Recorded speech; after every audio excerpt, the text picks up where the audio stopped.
Hi.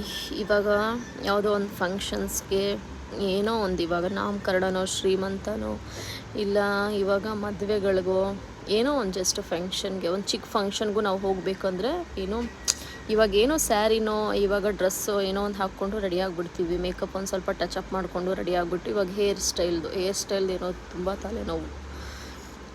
ಇವಾಗ ಹೋಗ್ಬಿಟ್ಟು ಇವಾಗ ಹೇರ್ ಸ್ಟೈಲ್ ನಾವು ಮಾಡಿಸ್ಕೊಳಕ್ಕಾಗಲ್ಲ ಸಡನ್ನಾಗಿ. ಇವಾಗ ಮಾಡಿಸ್ಕೊಂಡು ರೆಡಿಯಾಗಿ ಹೋಗೋ ಅಷ್ಟರಲ್ಲಿ ಟೈಮ್ ಆಗಿ ಹೋಗ್ಬಿಡುತ್ತೆ. ಸೊ ದಟ್ ನಾವೇನು ಮಾಡಬೇಕು, ಜಸ್ಟ್ ಒಂದು ಹೇರ್ ಕಟ್ಟು, ಒಂದು ಚೆನ್ನಾಗಿರೋವಂಥ ಹೇರ್ ಕಟ್ ನಾವು ಮಾಡಿಸ್ಕೊಂಡು ಜಸ್ಟ್ ಒಂದು ಬ್ಲೋ ಡ್ರೈ ಹಾಫ್ ವೆಟ್ ಇದ್ದಂಗೆ ನಾವು ಏನೋ ಈ ಸೆಟ್ಟಿಂಗ್ಸ್ ಹಂಗೆ ಜಸ್ಟ್ ರೊಟೇಟ್ ಮಾಡಿ ಒಂದು ಕ್ಲಿಪ್ ಹಾಕ್ಕೊಂಡ್ರೆ ನಮ್ದು ಹಾಗೆ ಸೆಟ್ಟಿಂಗ್ಸ್ ಕೂತಿರುತ್ತೆ. ಹೇರ್ ಸ್ಟೈಲು ಸಖತ್ತಾಗಿ ಜಸ್ಟ್ ಒಂದು ಸ್ಪ್ರೇ ಮಾಡಿಕೊಂಡ್ರೆ ಸಾಕು. ಆ ಹೇರ್ ಸ್ಟೈಲು ಲಾಂಗ್ ಲಾಸ್ಟಿಂಗ್ ಹಾಗೆ ಇರುತ್ತೆ.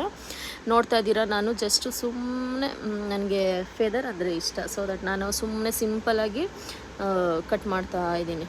ಏನೋ ನನಗೆ ಲಾಂಗ್ ಹೇರ್, ನಮ್ಮ ಮನೆಯವ್ರಿಗೂ ಲಾಂಗ್ ಹೇರ್ ಅಂದರೆ ಇಷ್ಟ. ನನಗೆ ಅಷ್ಟೊಂದು ಏನು ಹೇಳ್ತಾರೆ ಶಾರ್ಟ್ ಹೇರ್ ಅಂದರೆ ಇಷ್ಟ ಇಲ್ಲ. ಜಸ್ಟ್ ಟ್ರಿಮ್, ಅದು ನಂದು ಸ್ಪ್ಲಿಟೆಡ್ಸ್ ಬಂದುಬಿಟ್ಟಿತ್ತು ಕೂದಲು. ಸೊ ಅದಕ್ಕೆ ನಾನು ಕಟ್ ಮಾಡ್ಕೊತಾ ಇದ್ದೀನಿ. ಅಂದರೆ ನೀವು ಸೆಲ್ಫಾಗಿ ಮಾಡ್ಕೋಬೋದು ಅಂತ ನಾನು ನಿಮಗೆ ತೋರಿಸ್ಕೊಡ್ತಾ ಇರೋದು.